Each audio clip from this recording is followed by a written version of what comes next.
시작. 마음을 같이하여 같은 사랑을 가지고 뜻을 합하며 한 마음을 품어 아무 일에든지 다툼이나 허영으로 하지 말고 오직 겸손한 마음으로 각각 자기보다 남을 낮게 여기고 각각 자기 일을 돌볼 뿐더러 또한 각각 다른 사람들의 일을 돌보아 나의 기쁨을 충만하게 하라. 너희 안에 이 마음을 품으라. 곧 그리스도 예수의 마음이니. 아멘. 우리가 잘 알고 있듯이 사도신경은 삼위일체 하나님을 고백하는 믿음의 조항이죠. 그래서 아주 간결하게 말한다면 나는 성부 하나님을 믿습니다. 첫 번째죠. 두 번째는 나는 성자 하나님을 믿습니다. 그리스도에 대한 신앙 고백이고 마지막 세 번째는 나는 성령 하나님을 믿습니다. 이렇게 신앙의 대상인 삼위 하나님을 고백하는 것이 우리 사도신경이 아닙니까? 이런 의미에서 본다면 오늘 이제 살펴보게 될 성도의 교제, 이 성도의 교제가 과연 의미가 있는가? 그렇죠? 사도신경은 삼위일체 하나님에 대한 신앙 고백인데 그럼 이 삼위 하나님에 대한 신앙 고백만 들어있으면 됐지 왜 굳이 성도의 교제가 여기에 포함되어야 할까라고 한 번 정도는 의문을 던져볼 필요가 있지요. 사실 어떻게 보면 이 사도신경 안에서 성도의 교제를 뽑아내도 신앙 고백하는 데는 큰 무리가 없습니다. 보세요. 나는 성령을 믿으며 거룩한 공교회와 그 다음 건너뛰고 죄를 용서받는 것과 몸의 부활과 영생을 믿습니다. 이렇게 건너뛰어도 무방하죠. 삼위 하나님을 고백하는 데 있어서 성도의 교제가 꼭 필요한가? 이것 없어도 얼마든지 신앙 고백이 작동될 수 있는 것 아니겠습니까? 사실 이 성도의 교제라는 이 신앙 고백의 항목은 처음부터 자리 잡은 것은 아니었다고 합니다. 한스 킹이라는 신학자의 해설을 쭉 보니까 이 성도의 교제는 약 400년경에 이렇게 생겨나게 되었고 그리고 5세기에 이르러서야 우리가 고백하는 이 사도신경 안에 첨가되었다고 합니다. 그러니까 처음에는 아까 얘기했듯이 나는 성부 하나님을 믿습니다. 성자 하나님을 믿습니다. 성령 하나님을 믿습니다. 이것이 이 세 구조가 뼈대였어요. 뼈대. 그런데 이 뼈대에 살을 붙이다가 5세기에 이르러서야 성도의 교제가 이렇게 첨가되었다는 것이죠. 이런 측면에서 본다면 이 성도의 교제는 이렇게 기독교가 발전 혹은 부흥하면서 신앙 고백 안에 자리 잡게 된 것이죠. 그렇게 본다면 이 역사 속에서 이 성도의 교제가 함께 우리 안에 들어왔다면 이게 중요한 것일 수도 있고 별로 중요한 것이 아닐 수도 있다라는 생각을 하게 될 수 있죠. 하지만 우리가 지금 고백하는 이 사도신경 안에는 이 성도의 교제가 함께 고백되고 있습니다.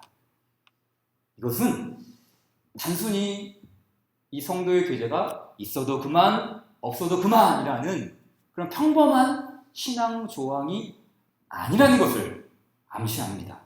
어떻게 보면 우리의 믿음 고백 안에 반드시 작동되어야 할 신앙의 조항이라고 할 수 있죠. 먼저 우리가 고백하는 이 사도신경의 그 구조를 보면 이 중요성을 살펴볼 수 있습니다. 보십시오.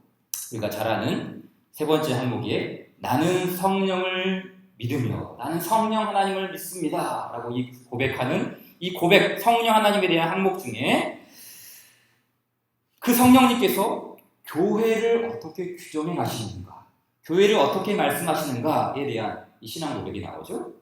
그래서 지난주에 살펴봤던 것처럼 이 성령님께서는 교회를 가리켜서 거룩한 공교회라고 했습니다. 교회는 거룩한 교회. 우리는 거룩하지 않지만 그리스도의 보혈의 공로를 힘입어 정결하게 되었고 지금도 끊임없이 거룩을 향해 나아가는 이 성령 하나님의 동력을 힘입어 교회는 거룩한 교회로 행진할 수 있죠. 또 하나는 이 교회는 공교회, 보편교회라고 했죠. 이 보편적인 교회라고 했습니다. 즉 지역과 인종과 나이와 성별을 초월하여 모든 곳에 존재하는 교회, 그래서 공교회 혹은 보편적인 교회입니다. 그리고 나서 바로 거룩한 공교회와 그 다음에 나온 항목이 두 번째, 2번이죠. 성도의 교제가 나옵니다. 무엇을 의미할까요? 이 성도의 교제라는 것이 단순히 교인들끼리 이렇게 3, 3, 5 모여서 다과를 나누고 이야기를 하는 정도가 아니라는 것이죠. 물론 이런 모임이 필요 없다는 말이 아니라 성도의 교제는 훨씬 더 크고 훨씬 더 넓은 우주적인 측면, 그러니까 이 거룩한 공교회를 통해서 어떤 일이 일어나는가? 성도의 교제.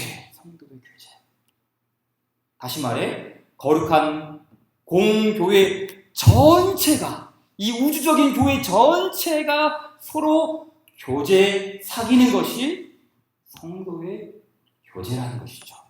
그러니까 우리가 짧은 지식으로 생각하는 우리끼리 모여서 다과 나누고 담소하고 이야기하는 그런 교제가 아니라 거룩한 교회, 보편적인 교회, 이 우주적인 주님의 교회 모두 전체가 함께 사귐 안에 들어가는 것, 이것을 가리켜서 성도의 교제라고 부르는 것이죠. 그래서 제임스 베커라는 신학자는 이 교회에 대해서 다음과 같이 해석했습니다. 잘 들어보세요. 성경에서 교회는 그리스도를 머리로 하는 신자들의 전 세계적 하나의 사귐이다. 이 부분은 중요하죠. 전 세계적 하나의 사귐. 그러니까 성도의 교제라는 말이 바로 그리스도로 머리로 하는 온 우주적인 교회가 하나로 사귀는 것, 하나로 연합되는 것, 하나로 교제하는 것. 이것이 바로 교회를 규정하는 바로 이 성도의 교제라는 의미를 담고 있죠. 로마서 12장 5절의 말씀을 좀 보십시오. 우리 같이 한번 읽어볼까요? 시작. 이와 같이 우리 많은 사람이 그리스도 안에서 한 몸이 되어 서로 지체가 되었느니라. 아멘. 자, 이 사도 바울이 교인들 향해서 말하죠. 이와 같이 우리 많은 사람이 그리스도 안에서 한 몸이 되어 서로 지체가 되었느니라. 자, 우리가 잘 알고 있듯이 로마서 12장이에요. 12장. 자, 로마서 12장은 어떤 말씀입니까? 이제 1장부터 11장까지 모든 교리적인 이야기를 한 다음에 12장에서 이제 권면하는 말씀이 이제 12장에서 나오지 않습니까? 그러므로라고 이렇게 12장 1절을 시작하죠. 그래서 1절부터 보게 되면 예배에 대한 말씀이 나오죠. 사랑하는 형제들아, 너희 몸을 하나님이 기뻐하시는 거룩한 산제물로 드리라. 그런데 이와 같은 예배에 대한 관심이 무엇으로 이어집니까? 공동체입니다. 공동체. 이와 같이 우리 많은 사람이 공동체예요. 개인적으로 너희 몸을 거룩한 산제물로 드리라. 개인을 향한 권면, 개인을 향한 윤리, 개인을 향한 예배를 강조하는 것 같지만 결코 한 사람 개인에 머무르지 않고 이 말씀이 공동체를 향해 나아가는 것이 이 로마서 12장의 문맥이죠. 그리스도의 몸인 교회 공동체를 지금 이제 12장 권면의 말씀을 통해서 이 공동체가 함께 이 교회를 세워나가는 것이 무엇인지를 가르치고 있는 말씀입니다. 이와 같이 우리 많은 사람이 그리스도 안에서 한 몸이 되어 서로 지체가 되었느니라. 이것이 하나님의 모든 자비하심으로 구원받은 공동체의 모습. 자, 이 부분을 하이델베르크 요리문답을 참조해 보도록 하겠습니다. 자, 55문. 성도의 교제를 당신은 어떻게 이해합니까? 자, 우리가 성도의 교제를 어떻게 좀 이해를 해야 되는가 설명을 해줍니다. 우리 함께 같이 읽겠습니다. 시작. 첫째, 신자는 모두 또한 각각 그리스도의 지체로서 주 그리스도와 교제하며 그의 모든 부요와 은사에 참여합니다. 둘째, 각 신자는 자기의 은사를 다른 지체의 유익과 복을 위하여 기꺼이 그리고 즐거이 사용할 의무가 있습니다. 자, 성도의 교제를 두 부분으로 나누어서 설명합니다. 첫째, 모든 신자는 그리스도와 교제한다라고 했어요. 그러니까 성도의 교제를 어떻게 이해하냐라고 질문했을 때 첫 번째 답이 무엇이라고요? 모든 신자는 주님이신 그리스도와 교제한다라고 가르치고 있죠. 자, 여러분, 우리는 어떤 사람들이었습니까? 예수님과 사귈 수 없는 죄인이죠. 악인은 하나님의 편이 될 수 없습니다. 오직 의인만이 하나님 편이시죠. 의인이 하나님 편, 하나님 편은 의인이죠. 하나님과 교제할 수도 없습니다. 그러나 하나님의 은혜로 말미암아 악인은 무엇이 되었습니까? 죄인이 무엇으로 변환됐습니까? 성도입니다. 성도. 그래서 사도신경은 성도의 교제라고 했어요.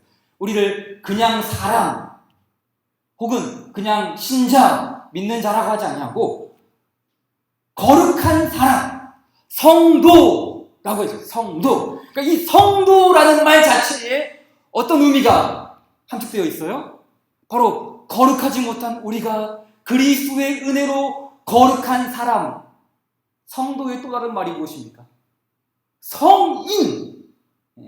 어른 성인 말고 거룩한 사람. 아니, 우리는 절대 거룩한 사람이 아닌데 하나님의 은혜로 말미암아 성인, 성도가 되어서 바로 그 그리스도와 결코 연합할 수 없는 그 거룩하시고 고결하신 하나님의 아들님이신 성자 하나님과 연합하고 교제하는 성도가 되었다는 사실을 가르치고 있지 않습니까?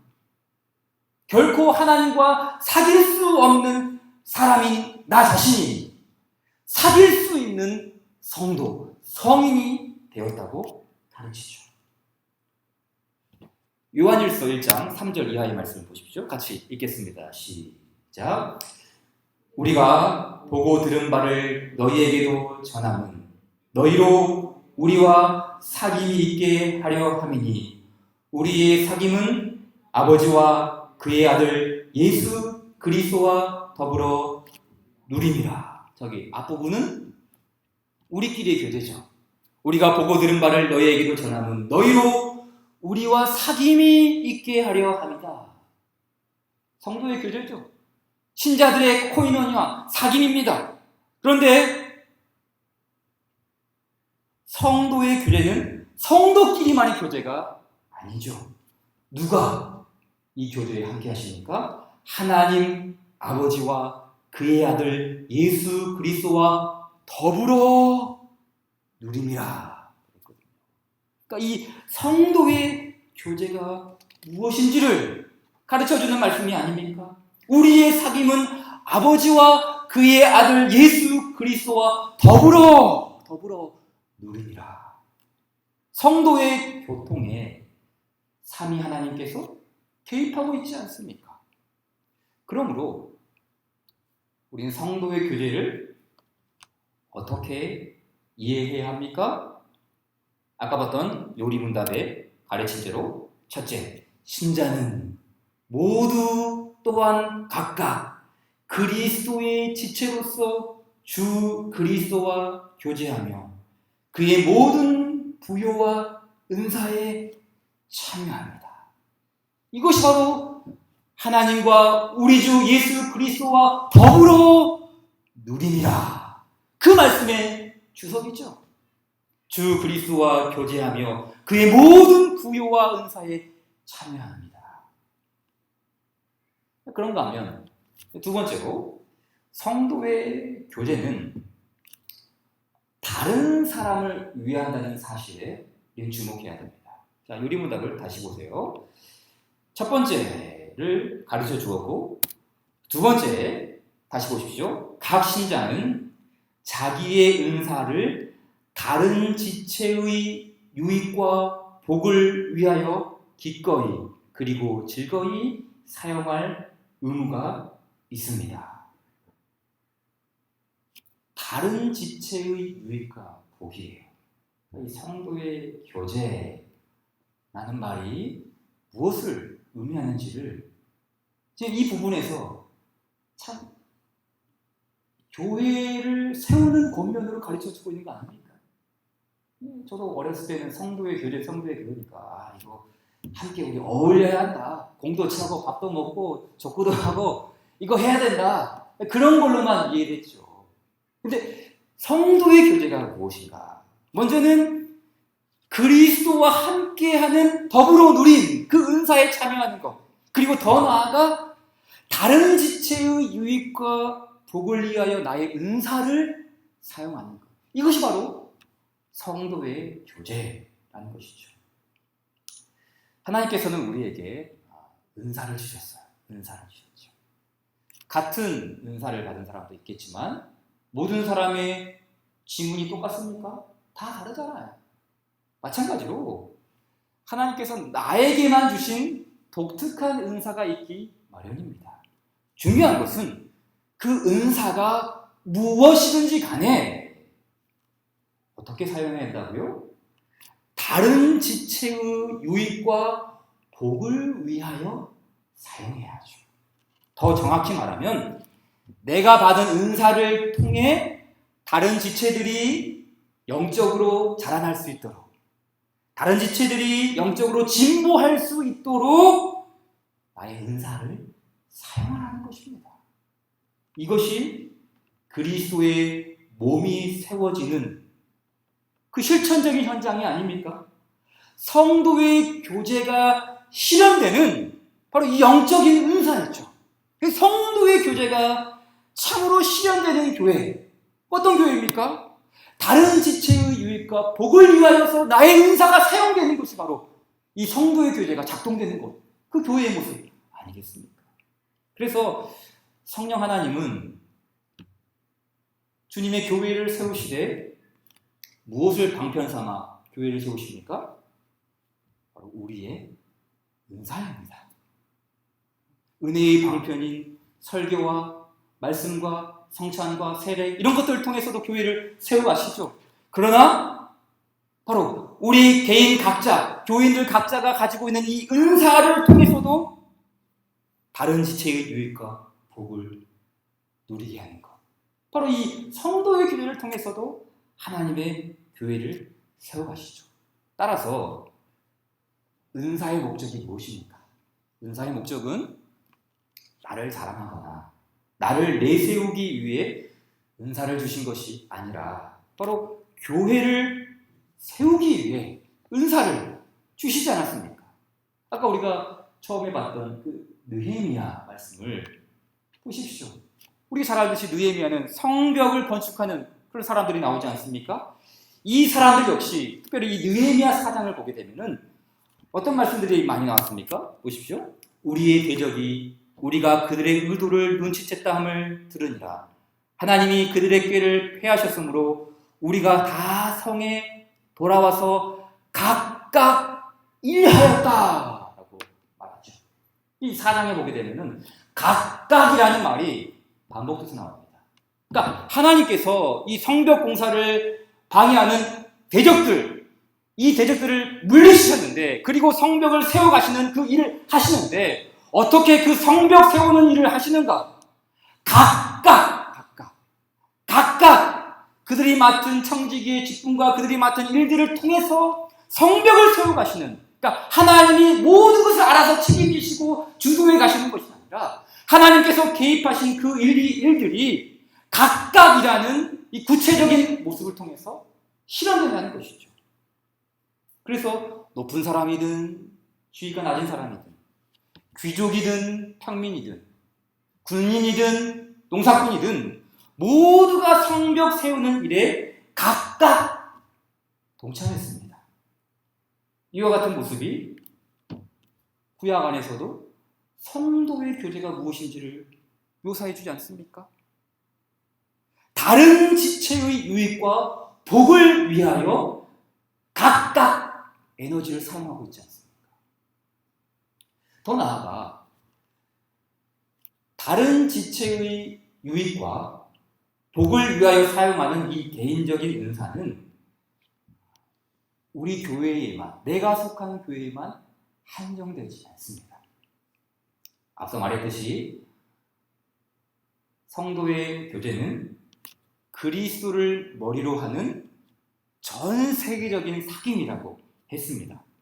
그러니까 다른 지체의 유익과 복을 위하여 나의 은사를 기꺼이 즐거이 주 앞에 드리는데, 이것이 내가 속한 교회에만 국한되는 것이 아니라, 여기에만 한정되는 것이 아니라, 이 교회라는 자체가 우주적이고 세계적인 교회이기 때문에 이 다른 지체의 유익과 복을 위한 나의 은사는 우주적인 교회를 향한 은사라는 것이죠.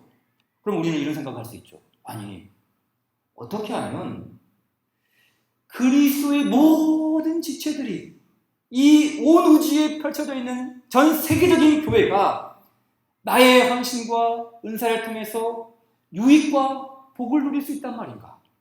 나는 대한민국 천안시 신방동이라는 여기서 신앙생활하는 아주 작은 지체에 불과한데, 어떻게 나를 통해 전 세계의 지체들이 영적 진보를 이룰 수 있단 말인가? 질문은 광범위하지만 답은 간단합니다. 빌립보서 2장 2절부터 5절의 말씀을 다시 보십시오. 여기에 해답이 있어요. 마음을 같이하여 같은 사랑을 가지고 뜻을 합하며 한 마음을 품어 아무 일에든지 다툼이나 허영으로 하지 말고 오직 겸손한 마음으로 각각 자기보다 남을 낮게 여기고 각각 자기 일을 돌볼 뿐더러 또한 각각 다른 사람들의 일을 돌보아 나의 기쁨을 충만하게 하라. 너희 안에 이 마음을 품으라. 곧 그리스도 예수의 마음이니. 보세요. 다른 지체의 유익과 복을 위하여 사용하는 일이 무엇으로 결론 지어집니까? 그렇죠. 예수님의 마음입니다. 그러니까 예수님의 마음이 풍성해지면, 내 안에 이 그리스도 예수의 마음이 가득 차면 먼저 작동되는 일이 무엇일까요? 다른 게 아닙니다. 다른 지체의 유익과 복을 위한 성도의 은사가 나타나는 거예요. 그리스도 예수의 마음이 가득하면 각각 자기보다 남을 낮게 여기고 나의 일만 돌볼 뿐 아니라 다른 사람들의 일을 돌보아 그들의 영적인 은사, 그들의 영적인 진보가 성장할 수 있도록 그 그리스도 예수의 마음이 나로 하여금 그 일에 쓰임받게 한다는 말이 아니겠습니까? 그래서 바울은 각각 다른 사람들의 일을 돌보아 나의 기쁨을 충만하게 하라. 그리고 너희 안에 이 마음을 품어라. 곧 그리스도 예수의 마음이다. 그 그리스도 예수의 마음이 우리 안에 풍성하게 거할 때 바로 다른 사람의 유익과 복을 위한 그 은사가 아름답게 실천된다는 그런 의미의 말씀이죠. 또한 바울 사도는 바로 이 일을 위하여서 무엇을 말씀하셨습니까? 우리가 잘 아는 고린도전서 12장 31절 말씀이죠. 너희는 더욱 큰 은사를 사모하라. 내가 또한 가장 좋은 길을 너희에게 보이리라. 그러면서 사랑은 오래 참고. 이 사랑장이죠. 사랑장. 13장의 사랑장으로 이어지죠. 그러니까 이 사랑이라는 게 뭡니까? 빌립보서의 말씀에 의하면 예수님의 마음을 품은 더욱 큰 은사, 이것이죠. 더욱 큰 은사, 바로 다른 사람의 유익과 복을 위하여서 나의 은사를 즐거이 그리고 기꺼이 헌신할 수 있는 더욱 큰 은사, 이것을 성도의 교제 안에서 나누라는 것이죠. 이게 사도 바울이 이 고린도전서에서 사랑을 언급한 이유 역시 동일합니다. 바로 이 사랑이 언급되는 문맥에 무엇이 나옵니까? 성도의 교제가 나오죠. 성도의 교제. 볼까요? 25절부터 27절 말씀 보십시오. 몸 가운데서 분쟁이 없고 오직 여러 지체가 서로 같이 돌보게 하셨느니라. 만일 한 지체가 고통을 받으면 모든 지체가 함께 고통을 받고 한 지체가 영광을 얻으면 모든 지체가 함께 즐거워하느니라. 너희는 그리스도의 몸이요 지체의 각 부분이라. 무슨 말입니까?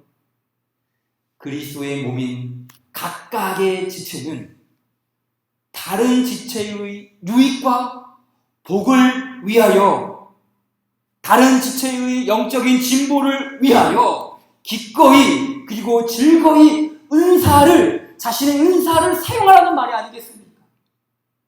바로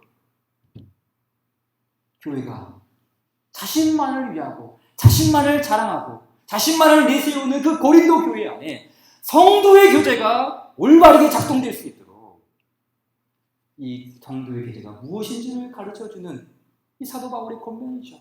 너희는 더욱 큰 은사를 사모하라. 다른 지체의 유익과 영적인 유익을 위하여 성도의 교제가 교회 안에서 이루어져야 한다 라는 말씀이죠. 마지막으로 이제 이 성도의 교제를 이해함에 있어서 우리가 고려해야 할 사항이 있습니다. 그것은 이 성도의 교제라는 것이 이미 믿고 있는 지체들만이 아니라 아직 믿지 않는 지체들까지도 우리는 염두에 두어야 합니다. 자, 우리가 지난주에 거룩한 공교회에 관하여 살펴봤죠. 이 사도신경도 나는 성령을 믿으며 거룩한 공교회와 그 다음 성도의 교제가 나오죠. 자, 거룩한 공교회, 이 보편적 교회에 무엇을 의미했습니까? 자, 다시 한번 살펴봅시다. 거룩한 보편적 교회에 관하여 당신은 무엇을 믿습니까? 같이 읽을까요? 시작. 나는 하나님의 아들이 세상의 처음부터 마지막 날까지 모든 인류 가운데서 영생을 위하여 선택하신 교회를 참된 믿음으로 하나가 되도록 그의 말씀과 성령으로 자신을 위하여 불러 모으고 보호하고 보존하심을 믿습니다. 나도 지금 이 교회의 살아있는 지체이며 영원히 그러할 것을 믿습니다. 자, 여기 보게 되면 영생을 위하여 선택하신 교회는 과거에도 존재했고 현재에도 존재하며 미래에도 앞으로도 존재할 것입니다. 왜냐하면 그리스도께서는 지금도 주님의 몸된 교회인 지체인 사람들을 부르시고 있기 때문이죠. 불러 모으고 있어요. 그렇죠? 지금도 불러 모으고 있어요. 그러니까 이런 측면에서 본다면 성도의 교제 역시 어디까지 염두에 둬야 합니까? 그렇죠. 앞으로 교회의 지체가 될 택함받은 불신자들. 그러니까 아직은 믿진 않았지만 택함받은 신자들이 어딘가에 도처에 있지 않겠습니까? 택함받은 불신자들 혹은 앞으로 믿게 될 사람들까지도 성도의 교제가 포괄하는 거예요. 단순히 내 교회, 우리 교회 여기만 머무는 성도의 교제가 아니라 그래서 내 교회 안에만 다른 사람들의 영적인 유익과 복을 위하여 구하는 것이 아니라 앞으로 믿게 될 저 어딘가에 주께서 택함받은 불신자들 앞으로 믿게 될 그 사람들의 영적인 유익과 복을 위하여서도 지금 우리가 이 성도의 교제를 염두에 둬야 한다는 것이죠. 그래서 이 다른 지체의 유익과 복을 위하여 기꺼이 그리고 즐거이 사용할 의무가 있습니다. 라는 이 가르침은 단지 내가 속한 교회에만 한정되는 것이 아니라 이 고백은 뭘 담고 있습니까? 선교적이죠. 세상을 향해 열려 있어요. 선교적인 유익과 복입니다. 그러니까 우리의 은사를 통해서 아직 믿지 않는 선택받은 백성들이 영적인 유익과 복을 누릴 수 있도록 우리의 성도의 교제가 아름답게 사용되어야 한다는 그런 말씀이죠. 이 부분에서 제임스 베커라는 신학자의 가르침이 굉장히 저한테 와 닿았는데요. 한번 염두에 둘 필요가 있습니다. 한번 들어보세요. 자, 독립적으로 운영 성장되는 각 지역 교회는 하나님께 예배드리고 말씀을 전한다는 정신으로 충만하여 교인이나 비교인을 모두 똑같이 사랑하고 보살펴야 한다. 뭐라고요? 교인이나 비교인. 그러니까 이 말은 단순히 어떤 인도적인 측면에서 비교인을 사랑한다는 말이 아니라 혹은 그 사람들에게 좋게 잘 보여서 전도의 목적으로 똑같이 사랑한다는 것이 아니라 이 하이델베르크 요리문답에 가르친 대로 비교인들 안에는 아직 믿진 않았지만 아직 그리스도의 지체로 연합되지는 않았지만 택자들이 있을 거 아닙니까? 바로 그 택자들이 그리스도의 몸된 지체들이 될 수 있도록 똑같이 교회 안에서 성도의 교제를 통해 우리의 은사를 통해 영적인 유익과 진보를 주는 것과 마찬가지로 이 세상을 향해서도 우리 성도의 교제, 이 교회의 모습이 바로 그러한 일에 쓰임받을 수 있도록 교인이나 비교인을 모두 똑같이 사랑하고 보살펴야 한다라고 권면합니다. 왜 교회는 불신자들을 사랑해야 합니까? 왜 신자는 우리 믿는 사람들은 불신자들을 보살펴야 합니까? 왜 교회는 세상을 염려해야 합니까? 세상을 돌보줘야 합니까? 다른 것이 아닙니다. 이것이 바로 다른 지체의 유익과 복을 위하여 헌신하는 거룩한 공교회의 모습이기 때문입니다. 거룩한 공교회의 모습이 무엇인가? 나만 위하는 교회, 우리만 위하는 교회, 우리 교회만 생각하는 모습이 아니라 거룩한 공교회는 세상을 향하여 열려있는, 그래서 세상을 품을 수 있는, 그리고 세상으로부터 칭찬받고 칭송받는 교회가 되어서 믿는 자들이 풍성해지는 그런 세상의 유익과 복을 주는 공교회. 그것이 바로 거룩한 공교회와 성도의 교제를 믿는 우리 개혁교회의 신앙 고백이 아니겠습니까?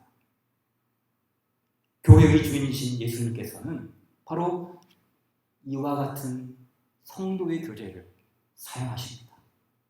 이 땅의 교회는 성도의 교제를 통해 더욱 풍성하고 더욱 강건하게 세워질 수 있습니다. 불신자들이 신자가 되고 이방인들이 그리스도의 몸이 될 수 있도록 성도의 교제를 사용하십니다.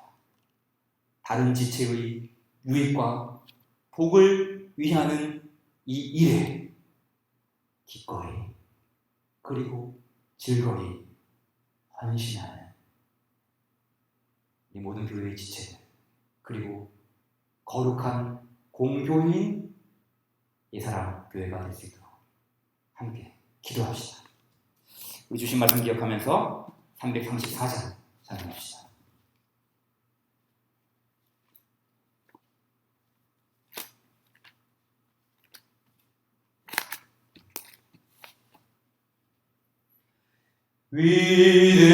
위대하신 주를 나 기억하겠네.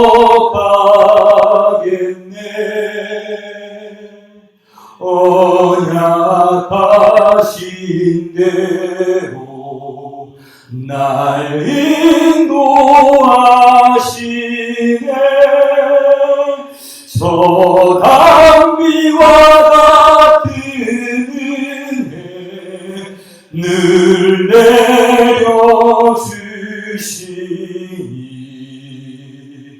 그 크신 주의 사랑 날 구속하셨네.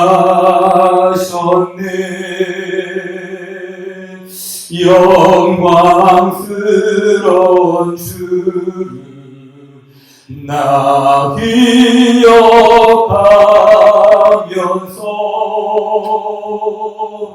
앞을 바라보며 나 달려가리라. 주리와 함께하며 늘 동행하시니 성령의 능력으로 섬기게 하소서. 교회의 머리 대신 주 기억하면서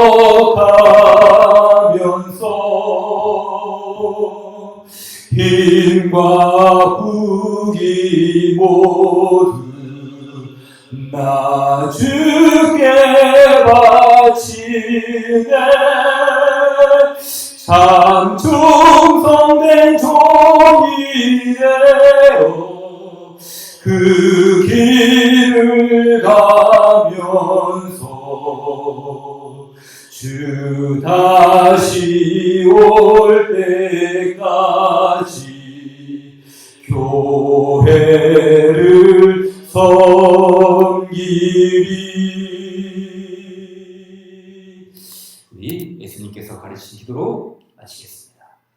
하늘에 계신 우리 아버지여, 이름이 거룩히 여김을 받으시오며 나라의 임하옵시며 뜻이 하늘에서 이룬 것 같이 땅에서도 이루어지이다. 오늘날 우리에게 일용할 양식을 주옵시고 우리가 우리에게 죄 지은 자를 사하여 준 것 같이 우리 죄를 사하여 주옵시고 우리를 시험에 들게 하지 마옵시며 다만 악에서 구하옵소서. 대개 나라와 권세와 영광이 아버지께 영원히 있사옵나이다. 아멘.